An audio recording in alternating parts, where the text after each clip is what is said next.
Hey there, you're listening to the Girls Talking Life podcast, and I'm your host, Johanna. If you're like me, you love time with friends. I always leave feeling encouraged, inspired to try something different, or I've learned something new. So why not continue to grow even when we can't be with our girlfriends? We're not made to do life on our own. So in each episode of this show, I'll bring you a girl and her story to give you refreshing ideas to stir your soul. Let's walk this road together. Are you ready to talk life?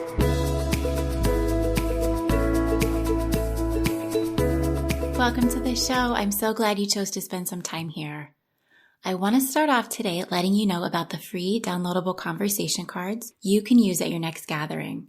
I'm an introvert, and while I love people, I don't always do a good job at getting the conversation going. So a while ago, way before this podcast started, I went looking for conversation cards to use at my girls' night that I was hosting. I couldn't find anything I liked. Nothing really reflected me or my friends well, so I ended up creating my own. I cut them and I pasted them on a pretty paper, and they were a big hit. Since then, I've used them in all different settings, even a co-ed dinner party. To get your own set of cards, go to girlstalkinglife.com, sign up for the newsletter, and I will send the cards to you and you can get talking. If you're married, if you're not married but want to be, if you are not married and you never want to be, but you have married friends you want to love well, today's show is for you. I am talking with Amanda Davison. She is the wife to a Minnesota farmer, mother of 3, and president of the nonprofit A Wife Like Me. She's a former psychology professor and is now relentlessly sharing how her education and counseling and God's Word changed her life and marriage. Amanda starts out by sharing her own story of working toward her degree in counseling, wanting to help others in their marital relationships, and then realizing that her own was falling apart. She tells us that not until she fully surrendered her heart to Jesus was her marriage able to be transformed. We continue the conversation talking about strong, healthy communication. We talk about how to address an issue that keeps coming up over and over again in your marriage. We talk about having fun with your spouse and intimacy.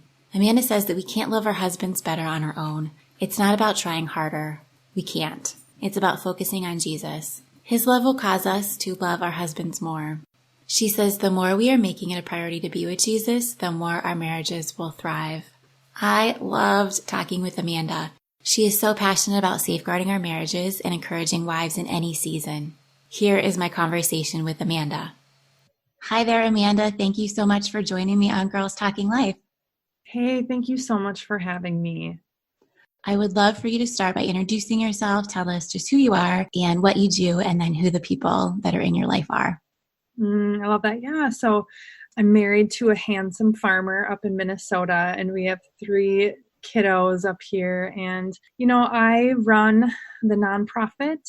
It's called A Wife Like Me.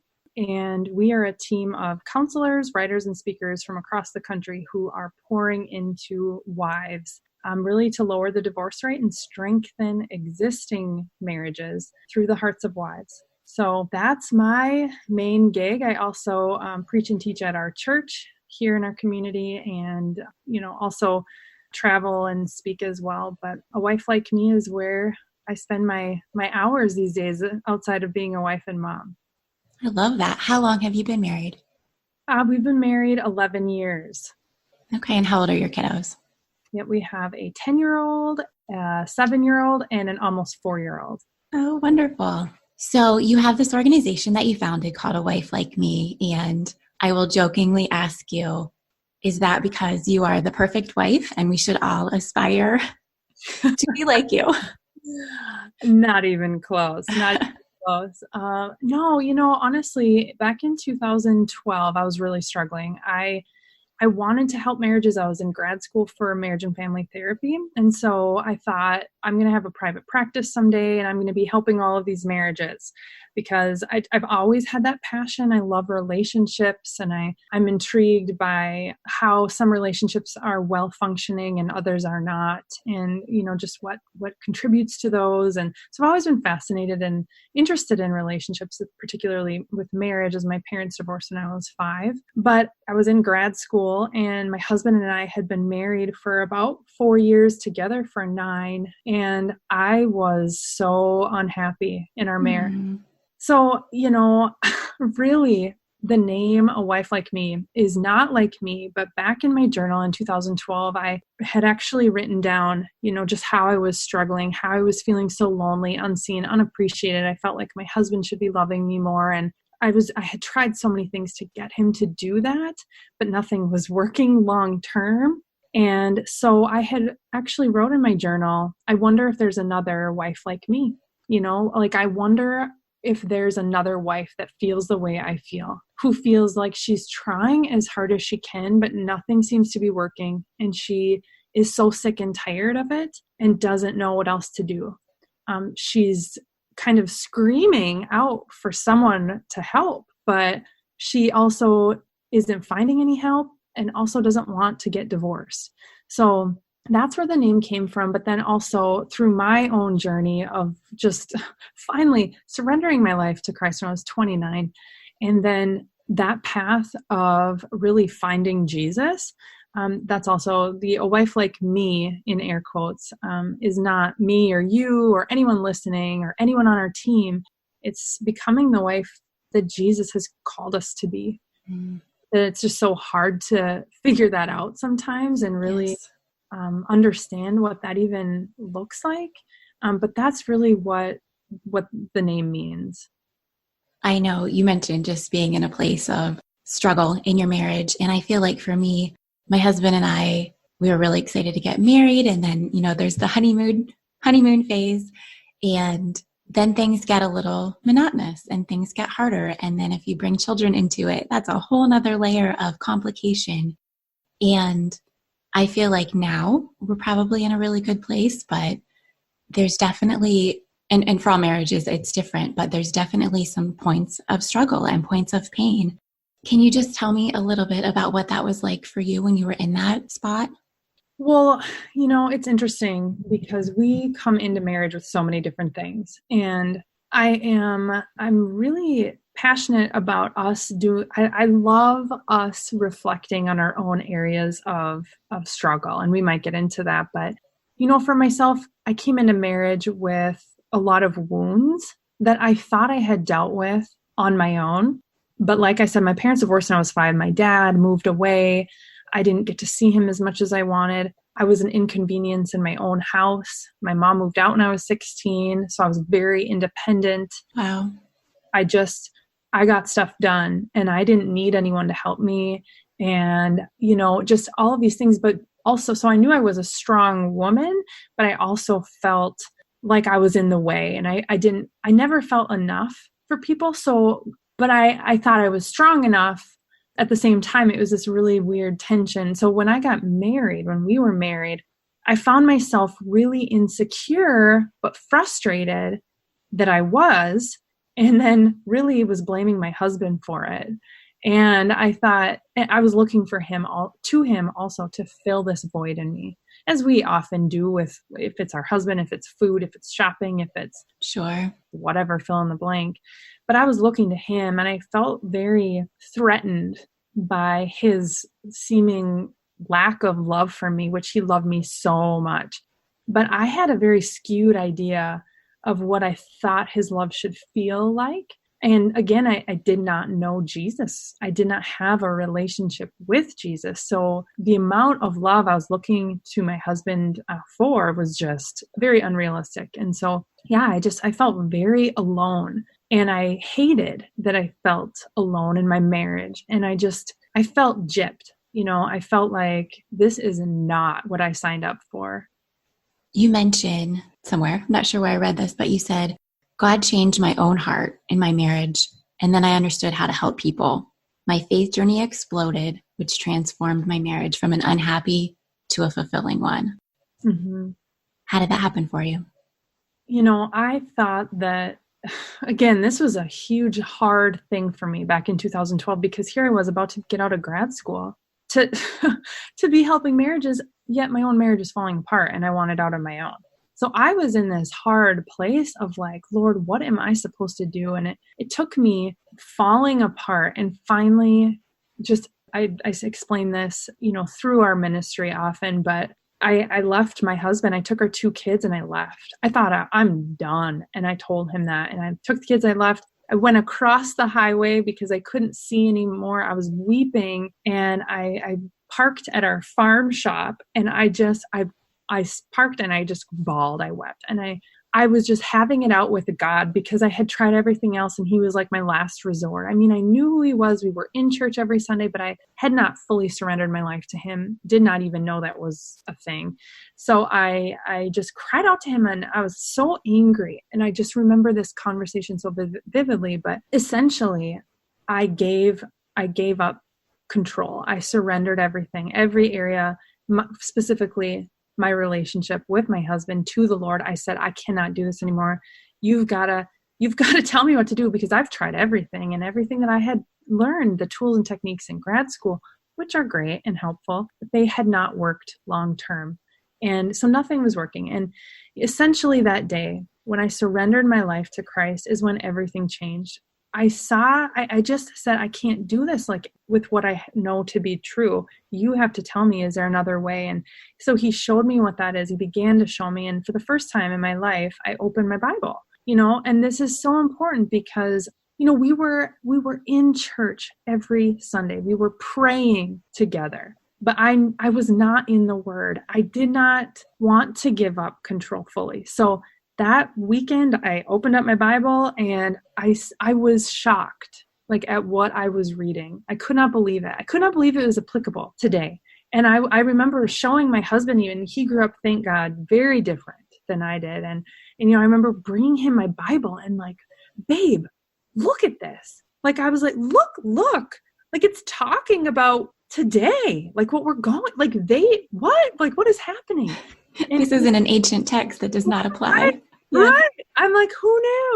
I literally had no idea, and it rocked my world. And so that really, that kind of experience of like, this is crazy good. Like, who is this God? And what does this even mean for me today? That process. I mean, I was meeting with every older woman who knew Jesus, who knew the Word. I was like, will you meet with me? Will you please tell me everything you know about Jesus? Like, everything. And I couldn't get enough in that year of just like, everything was new to me, and everything really, honestly, it still is. I never want that to change, but that's what I mean. I mean, I thought that a graduate degree in counseling, again, which is so great to have, I thought that was going to save marriages. I thought that was going to provide me the tools to help marriages and save them.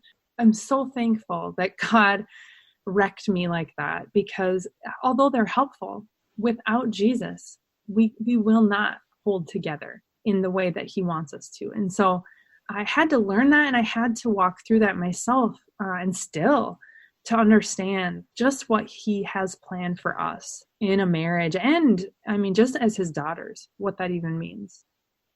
I've never gotten in the car and left, but I've definitely felt times when you're just so frustrated and so angry, and you have this feeling of, oh, I have to stay in this marriage, or, I wish I could leave this guy. He's making me just so frustrated. And it's so good to hear that I'm not the only one. Other women have been there, women who want their marriages to work and want to know what the right thing to do is, but want it to be better than it is currently. And I remember hearing maybe some sermons on just asking God for change, asking God to change you. And I did that. I had a whole season of just asking for him to change my heart on some things. And I feel like that was a big transformation for us. Yes. Yeah, something really beautiful happens when we fully lay our heart out for God to deal with and allow him to examine it and purify it, and really don't have any other agenda besides that. Something he honors that, and he knows if it's pure or not, or if our intentions are in doing that. And he just completely is so good to us to really bless that offering. But it's so natural for us to want him Sure. to do all the things, or for him to lay his out to be pure, his heart out to be purified. And, but he really loves it when we come to him and just want him to deal with us. He loves that. I know I tell my kids when they're complaining about what someone did, so and so did this to me. And my usual response is, well, we can't control what other people do. We can only control ourselves. And this applies here too. Really take a good look at yourself and what actions can you change, because you don't have any control over your husband. Right. And that's essentially the message that we want to get out through A Wife Like Me and through our team, is that regardless of who we're married to, and I'm not referring to any type of abuse, abandonment, addiction, anything we are not talking about that, but I'm talking about marriages that are otherwise healthy, but hard. All marriage is hard, but not all seasons of marriages are hard. But, we all face the within reason difficult times in marriage.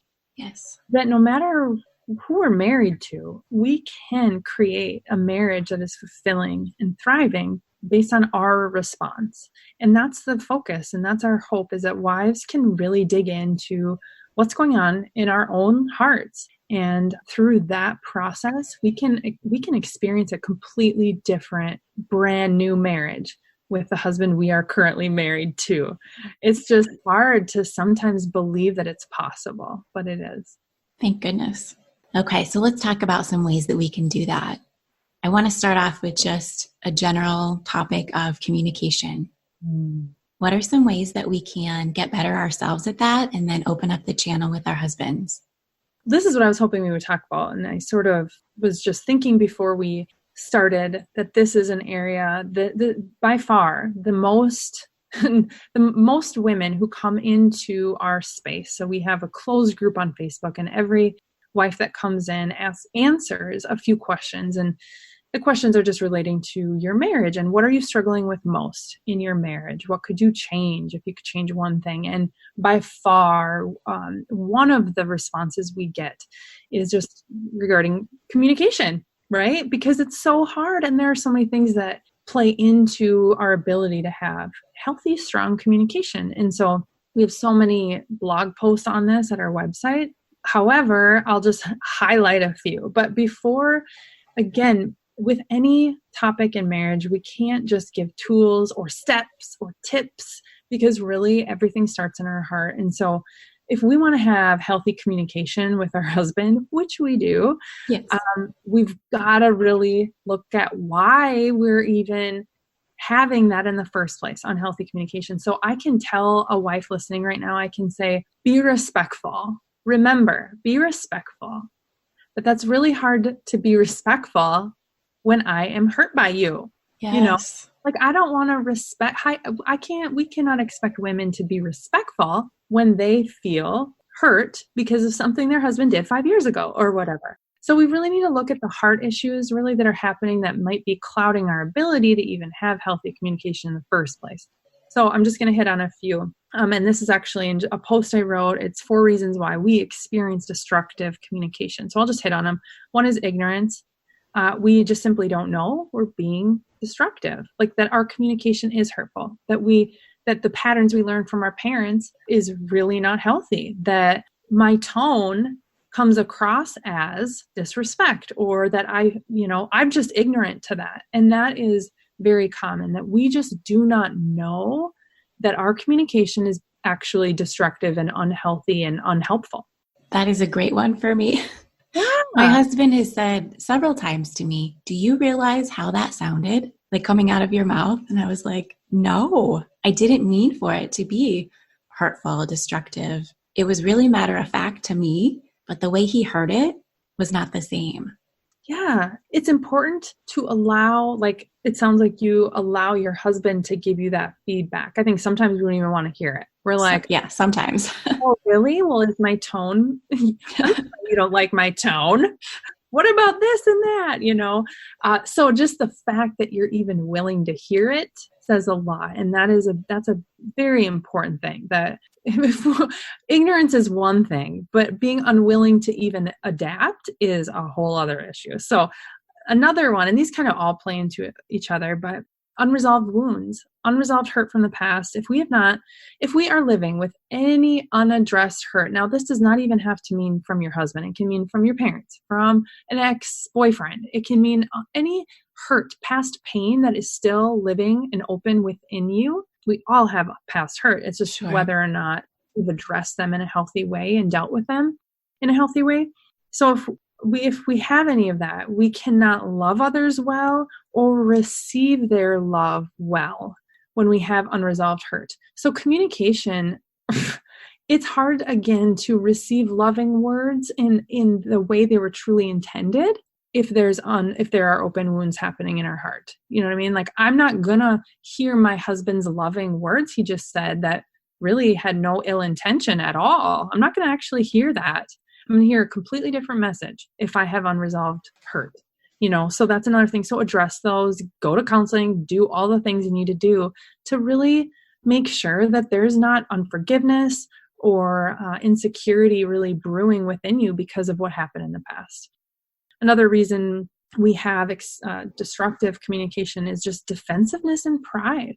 We are so yucky. And so yes, we are.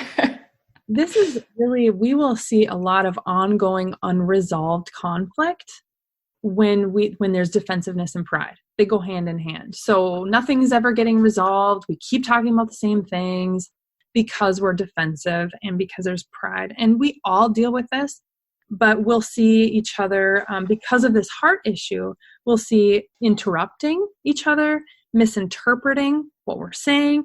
We'll have a lot of false assumptions, skewed or exaggerated speech, catastrophic words like you always, you never, and we'll blame each other. And so that's another reason why, if there's just defensiveness or pride that we're not willing to admit that we are experiencing within ourselves, then it's hard to have healthy communication. And so really we can just commit to refrain from that and give each other permission to say, wow, I'm sensing that you're being defensive. Do we need to talk about this later? Or allowing each other just have an open door to call each other out on that. Like, I just shared something with you and I'm sensing that it's really hard for you to hear that.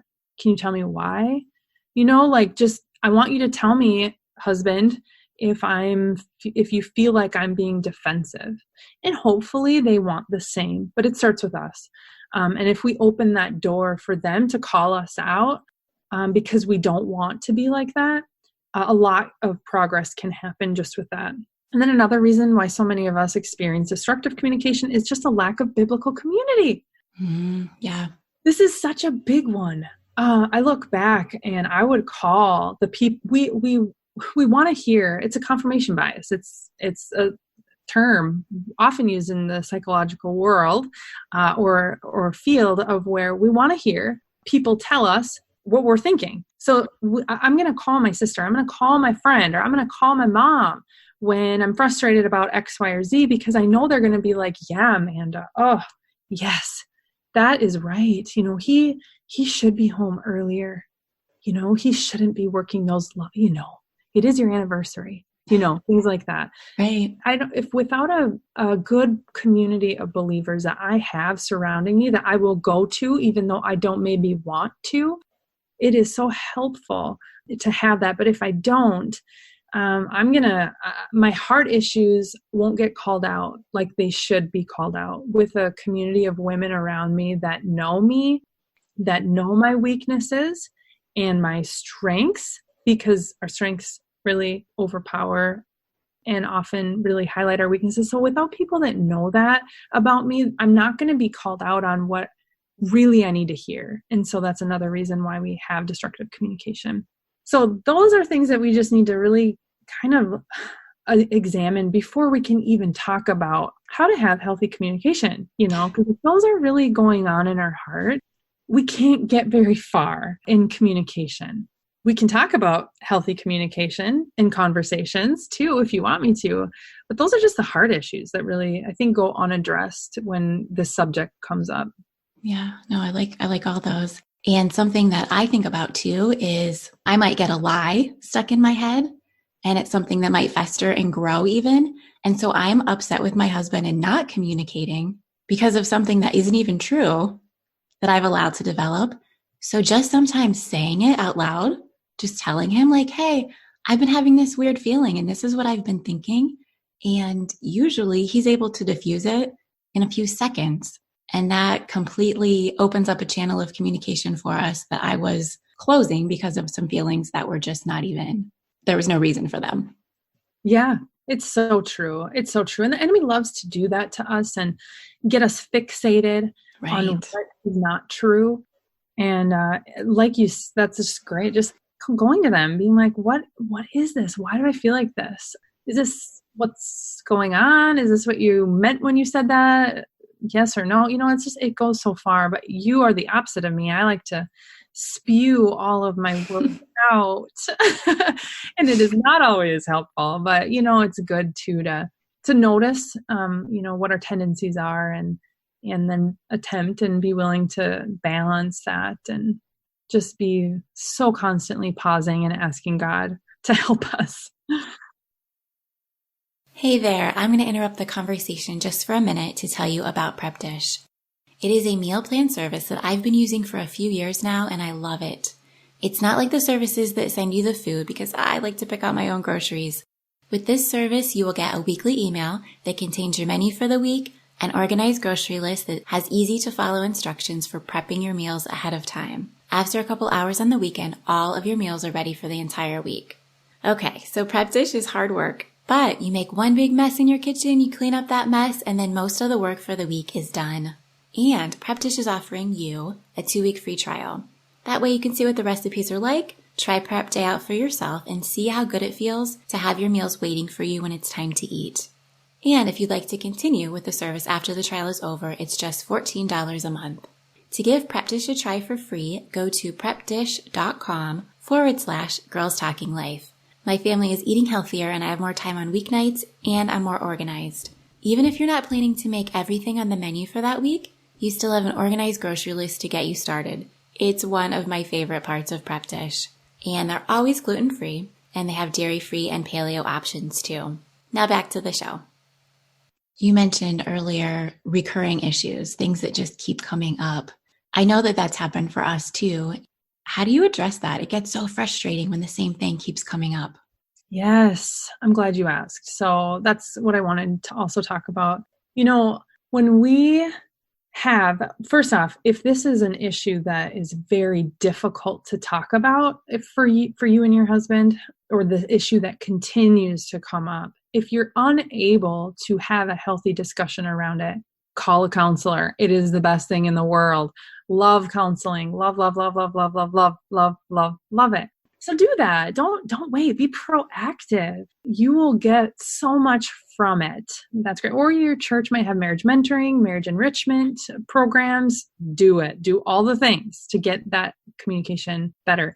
But if there's an unresolved topic or a conversation that continues to come up that you guys can just not get through, there are some simple tools. And this is actually adapted from a marriage enrichment curriculum that we use at our church. And so it's the Dare to Be Different curriculum that I've adapted this from, but it's 5 A's. And this is actually another post that's on our website at wifelikeme.com. It's 5 A's to healthy communication. And so this is when you sit down, or your husband comes to you and he brings up whatever to your attention, like, hey, I can't believe the car still isn't vacuumed out. The car's a mess. Did you know that it's just a mess in there? And instead of, okay, he's frustrated. There's an issue here and it's still an issue. We've talked about it for 5 years and it's still like, he knows I'm not going to clean the car out or whatever that is. This is a trigger to like, oh, I got to remember those 5 A's. Okay. So okay. Here they are. So something comes up, you're frustrated, he's frustrated, you got to talk about something. So 5 A's is first, agree. Agree to stay loving and respectful, and that you both will, and that you both give each other that open door to call each other out if you aren't. So before you even talk about it, be like, okay, babe, is this do you want to talk about it now or later? Says, okay, now. Okay. So remember, we're both going to stay loving and respectful, right? And if we're not, we need to time out and come back to it later. Yep. Okay. Yep. We're good. Good. Okay. So agree to stay loving and respectful. Then affirm each other. Okay, so if he's coming to me with a frustration that The car is a disaster zone. He should, if we're following this, and we actually have this written down on our refrigerator on a magnet, should affirm me like, babe, I know you care. You're a great mom. You're doing so much, like while I'm gone farming, like you're trying so hard. So he's affirming me.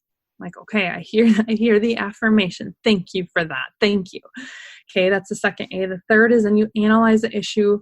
What is going on really? So he's like, I'm frustrated that every time I go into the car, it's a disaster. There's wrappers, there's food everywhere, stuff, water bottles. Like, what in the world is going on? So here we're going to analyze what the problem is. So I'm like, so you're frustrated that the car is dirty, but maybe he also brought up, and I'm using just a silly example, but this is actually a real example. Yeah. So I'm just saying.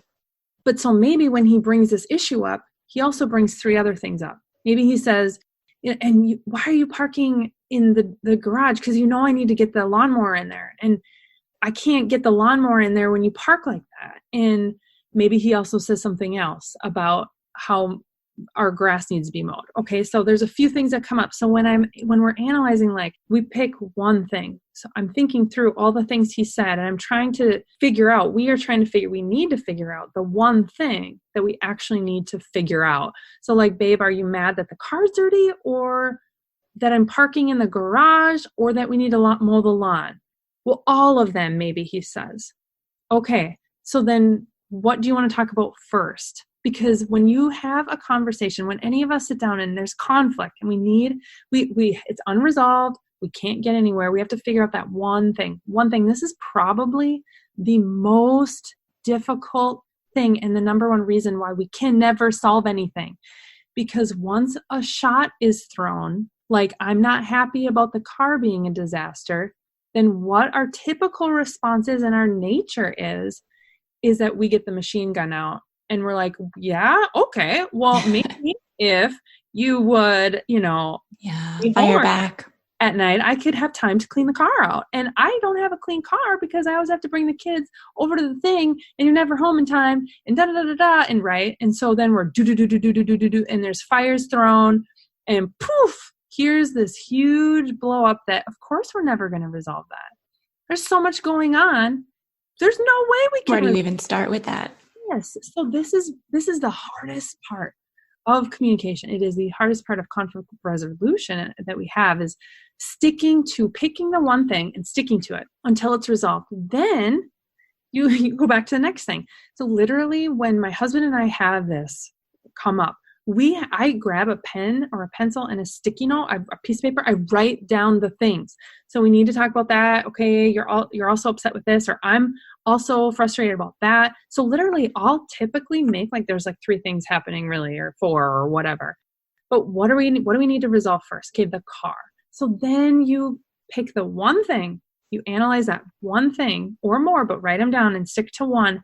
And then you ask the next A, the fourth A is you ask the person with the problem to find a solution. So, okay, Chad, you do not like that the car is a disaster. What do you propose we do about it? What would you like to see happen? Then he comes up with a solution. So often when we have a problem with something, we want the other person to fix it. Yeah. That's not going to happen because they don't have a problem with it. They're fine. I don't care that my car is a mess. I don't care. And that's again, this is a thing that we're just not taught this. A common thing, even with some close friends of mine, they'll be like, the dishes, like, it is such a hot spot in our marriage. And it's so that used to be ours. Yeah. It's so silly, but it's true. It's so true. And so I'm like, well, who has a problem with the dishes? Are you frustrated, or is he frustrated? Me, like, he doesn't care about. Then what do you want to do about it? So just remember, the person with the problem proposes the solution. So, my husband can say, well, I need you to pick it up every week. And when I come into the car, I just don't want it to be a disaster. Okay, well, what does that mean though, Chad? Like, tell me more. Like, coming up with a solution. Now, then you just go back and forth until you can agree on that. So it might be that he just wants me to vacuum it out. Well, I don't have time to do that. I love you, but I don't need my car as clean as you do. Maybe, what about this? What if we pay for a monthly thing for me to swing it into so-and-so and they can do it? Sure, I guess I'm fine with that. Okay, sweet. we accepted the solution. That's the fifth A. So you just go back and forth until you can both agree and accept that solution, and you both feel good about it. And it's just a compromising of back and forth until you both feel good. And sometimes if you can't agree on that, just say, okay, clearly we both need to pray on this, because one of us is, being stubborn or strong-willed with that. And maybe we just need to take a week and both pray about it together and individually. And just, what about next Friday we talk about it again and have a babysitter come over and go out to dinner? Sounds good. Whatever. Then you can go back to the next issue and start all over again. But that's really, no one ever taught me that. And so I think it's a very helpful tool for couples to practice. But again, it's just remembering to set your brain like, oh, time out. Let's go use that. And it's so helpful. I love the idea of the person with the problem coming up with the solution, even if that's not the end solution. Yes. Proposing one. Proposing that. Yeah, that's so good. What happens when you are the person who needs to apologize for something? You didn't handle something the right way. How do you go about doing that when that's not what we want to do typically? We talk about this in one of our podcast episodes, and they're the two hardest words that we can say in marriage. And they're the best two words we can say, but they're the hardest. And it's just, I'm sorry. I have found for myself in our marriage, this is the most difficult thing for both my husband and I. We are both stubborn. We are both strong-willed. And it is the most, I can feel my heart racing when I have to say it. It's awful. It's so bad. Amanda Davison, what is wrong with you? And so, but the most healing comes from that. How do you go about doing it? You just do it. You just do it without the need or expectation of reciprocation. That's the hardest part. I think that is the hardest.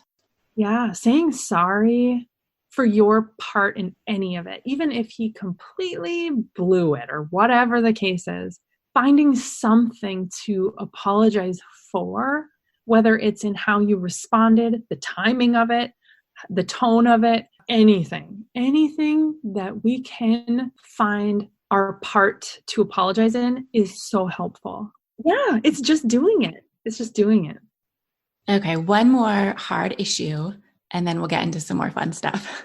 Yeah. Let's talk about submission really quick. Woo, girl. Yeah. When I first heard of this, and maybe it's not the first time I've heard of it, but when I was first thinking about applying it to my life as a young adult, maybe in premarital counseling or something, I was like, what?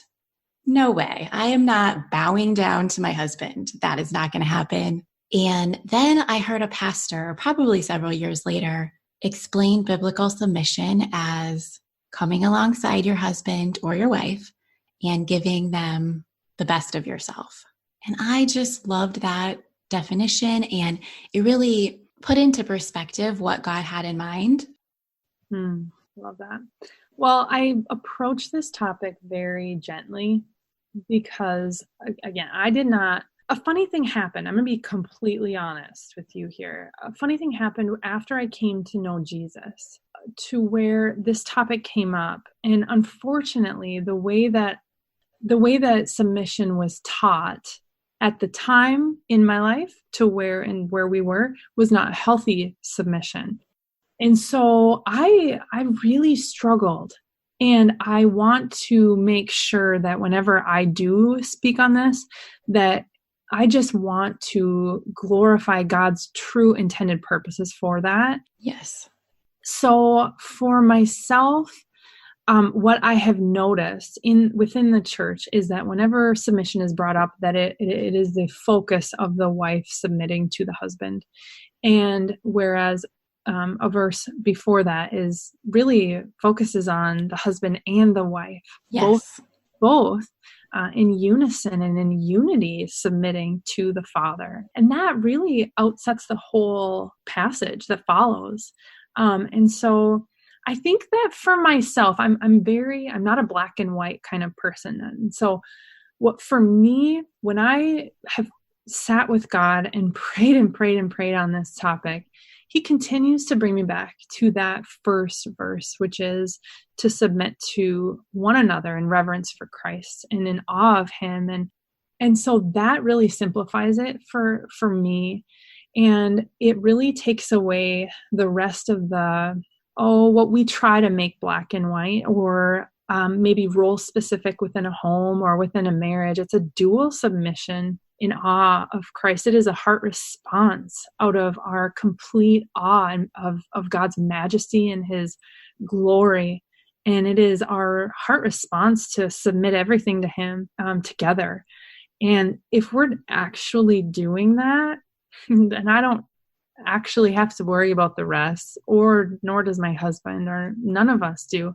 If we're both doing that together, he'll figure the rest out for us. And so that's where I land on that. But that's the submission that my husband and we're doing premarital mentoring and marriage enrichment. And that's really what I hope that we hear and that we're teaching as a church body and generation, that together you submit to Christ and he'll figure the rest out.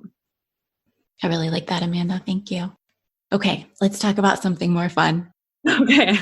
How do we go about having fun together? I feel like you can get stuck in the house management and parenting and just the daily schedule, and it becomes boring or almost lackluster. Yes. Yeah, the thing is, okay, there's no other way I can be completely honest. Here's the deal. I think something happens along the way. It's maybe that we get to be more controlling and comfortable, and we like all our things in a particular way, and our kids, and we've got to be home for bedtime, because if bedtime doesn't go exactly as planned and as scheduled, then everything else is going to fall apart and whatever. We just get these something happens, something changes where we lose our sense of fun. And so how do we become more fun? First, I would say become less controlling. We've got to let go. Like, what in the world happened to us for real? Like, we left our fun back in 19 whatever, and we got to pick it back up, but we can't pick it up and not make room for it. We have to allow ourselves the freedom to enjoy ourselves and enjoy life. So I love to just try to switch it up. And trust me, I'm saying this, and I am not the most fun thing in the world. So please hear me. But I have noticed that, when I'm more mindful to just relax and just be in the moment, it changes so many things. So just being willing to switch it up, spur of the moment. Hey babe, let's put the kids down early and I'll go to the store and I'll make us something fun and we'll just have dinner after the kids are sleeping, or whatever, just super random. Just the willingness to quickly adjust and not be rigid, And it takes planning. It can take planning. It doesn't have to be intentional. It can just be, free flowing, but just intentionality too. If you are I am in such a rut that I need to have fun, then schedule the fun, schedule it, do whatever you need to do to have the fun. It changes everything, but scheduling it, planning it, or just allowing yourself throughout the day to be more flexible is so helpful. One of those areas of fun that also possibly might need scheduling is intimacy. Mm-hmm. How do we have time for that? How do we have the energy for that? And even sometimes the privacy for that? Oh, we have so many fun blog posts on this. Honestly, it's so fun. I love our team so much. Actually, one of our contributors, Amy Cipher, wrote a great post on 3 ways to get yourself in the mood. Oh. You asked such a great question. How do we find time for that? If we aren't finding that, and I'm preaching to myself here, we have to schedule it. And so actually we have an intimacy guide. It's a conversation guide on our website, free download, of just to help you and your husband have this conversation. It is so important. And we are not having the conversation. We are avoiding it altogether. Hey, are you happy with our sex life? Are you happy with how often we have sex? Is there any way you would like it to be different? For both of you to answer these questions, and it walks you through these important questions to ask, and not once a decade, revisit these, because they change, but just to make sure you're on the same page, and then actually as needed, schedule it. And again, it is very rare that you and your husband will both be on the same page regarding how often you'd like to be intimate and what you'd like to look like. It's very, very uncommon to be on the same page about that. So know that that's okay. But then as needed, do what you need to do to get that, to make that happen. And so finding the time might be scheduling it. It absolutely is for us, because I know myself well enough that I will put it off for a decade because it's my style of right now. And so I don't want to do that. I want my husband to be sexually fulfilled. I want him to be so happy in that area. I don't want him to be tempted. I want him to like boast about that to himself, not to his friends, Right. Like I want him to be like proud and like happy and fulfilled in our marriage. And so I want to be that for him, but I know myself well enough that if we don't schedule it, I'll like, put it on the calendar for like 2030 or something. So get it done. Just do whatever you need to do. I like that. Okay. Are there any other things that you want to just mention on how to take your good marriage to great? We can't love our husbands better on our own. I can't stress that enough. Like I never want to give a message or send the message that just like try harder. Like, come on, wives, like just try harder. We can't. We can be more mindful to go to Jesus, but only him, only God's love, literally saturating our souls in his love allows us to love our husbands more. The more that we are making it a priority to be with Jesus, the more our marriages will thrive. I am reading Jessica Honegger's new book, You're the Girl for the Job. Oh. In the very first chapter, she talks about giving up. And she says, you're not going to be the best athlete, the best mom, the best wife, the best friend, you fill in the blank. You're not going to be the best wife. You can just lay that at Jesus's feet because that's the way it is. And he is who you need to look to. Absolutely. Absolutely. Yeah. He gives us everything we need. Yeah. He is the source of it for it all. So if anything regarding any part of our lives, not just our marriage, you want a better job someday, you want to parent your kids better, whatever that is, he gives us that. And only he can give that to us, not out of our own effort will we be able to become more like him. Only that transformation from him allows us to do that. And on the flip side of that, you are the best person to be your husband's wife. Absolutely. He has gifted us that role as a wife exactly for who we are married to. And he gives us the energy, the strength, the support, and he provides that transformation of our hearts daily to be able to be that source for our husband and complement them in a way that only we can do that. And it's beautiful. Do you have any words for a woman who isn't married but longs to be a wife? Oh, just to be saturated in Jesus. I love that verse, and I'm not going to remember what it is, and I'm not going to say it correctly, but that Jesus gives us our heart's desires, that when we align our hearts with him, he provides us with essentially our desires become that of God's desires, and he blesses us and he makes us desire what he does. And so just being with him is everything. And God will provide exactly what you need when you need it, whatever that looks like. What would you say to the woman whose marriage has ended? Yes, I would say I'm sorry first. So many friends, so many women I know and love so dearly have walked that path, and it hurts. Both of losing their husband, whether to divorce or to death.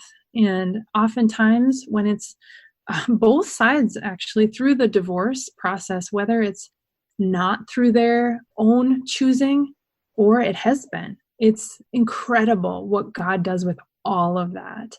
And he works it all for his good and glory for those who love him. And so I love hearing those stories of pain and process and the journey, because God is in it and he is with you.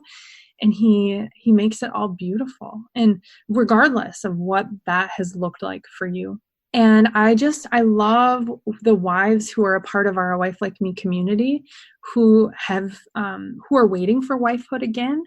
And it's just a glorious time, because they get to know Jesus in a whole new way now in this season. And so I guess I would just say there's a place for you, and that there's community for you still, always. And it's a beautiful season to be able to continue to grow and to see what God has for them in this season and in the next season.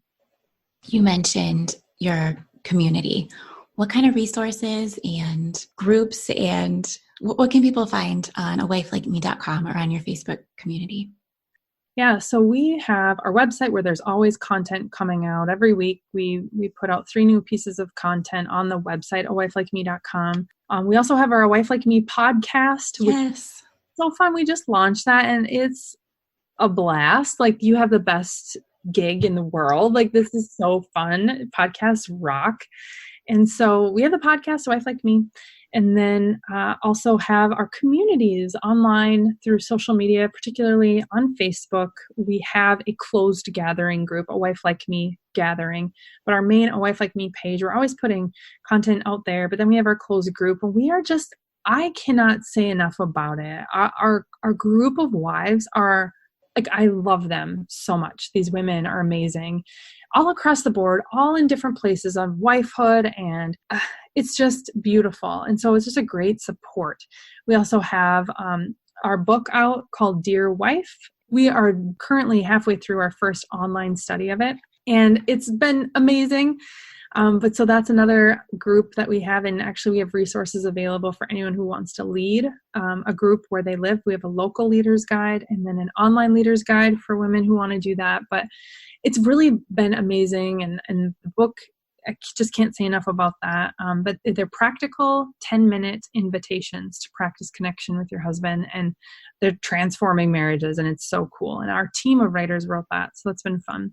But then also free downloads on our website. We have our 14 Days of Love challenge, which is incredible. It's so fun. It's just a simple challenge you get for 14 days, and it's fabulous. Okay. And so funny to hear women's responses to them. They're so funny. So 14 Days of Love challenge, we have 8 monthly questions to safeguard your marriage. 8 questions to ask every month. They're great. We have 30 prayers every wife should be praying. We talked about our intimacy guide that we have. And then we also have a 5-day health and wellness challenge, which is really popular. One of our contributors put that out for us. So yeah, lots of fun things. I love that. I didn't even mention though, every Thursday night we go live on A Wife Like Me Facebook. So our main page, we go live every single Thursday at 8 p.m. Central. We're interviewing people. We're having a blast. We do tons of giveaways.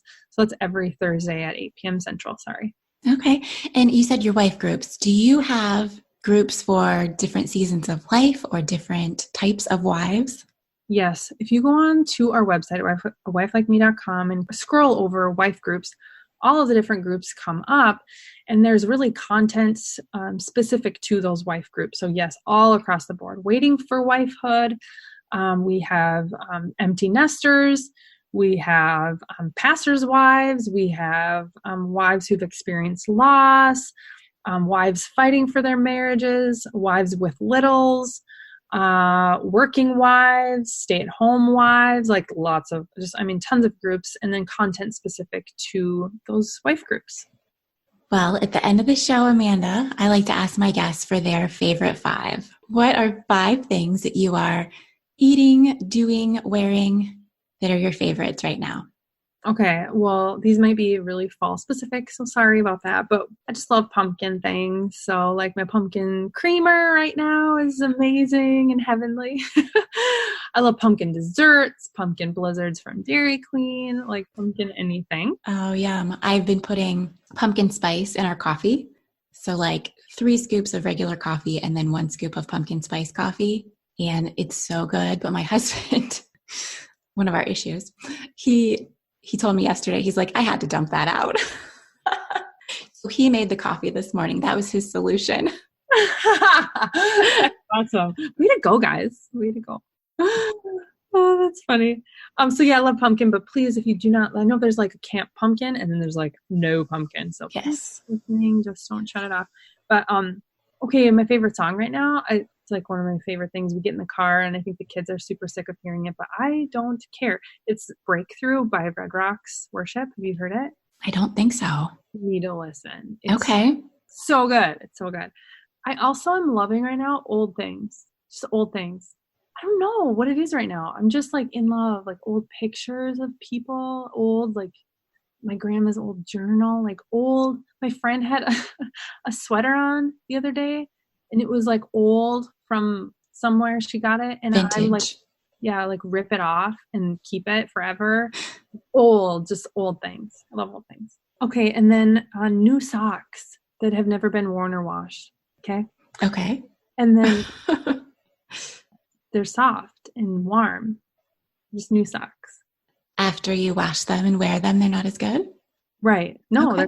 they're not. So if you go to the store and get some new socks and put them on, not fancy socks though. They've got to be like just the straight up like white socks. Just put them on. They're different. Okay. People are listening and they're like, they're so different. They're so great. I will take your word for that. Yeah. Old things, not old socks. New socks. And then just laughing, like just a good laugh. It's my favorite thing in the world. Laughing at myself is probably another favorite. Just laughing really hard. My 9-year-old right now is obsessed with a couple YouTube videos. Mm-hmm. And our first floor is pretty open. So she's in the living room watching these videos and I'm in the kitchen doing my thing. And her laughter about these really silly videos that I don't even think I would laugh about has been making me so happy. Yes. Oh, I love friends who make you laugh so hard. It's best. That's really good. Thank you for sharing those. All right, Amanda, I have loved talking to you. Same. Thank you for having me. I think this topic is so important. I love the mission of A Wife Like Me to lower the divorce rate and strengthen these relationships that we have with our husbands. And I appreciate you sharing your story. I mean, that's not easy to say, hey, peek behind the curtain and see the things in my marriage that haven't been perfect. Yeah. So I appreciate that. Thank you. Thanks for letting me.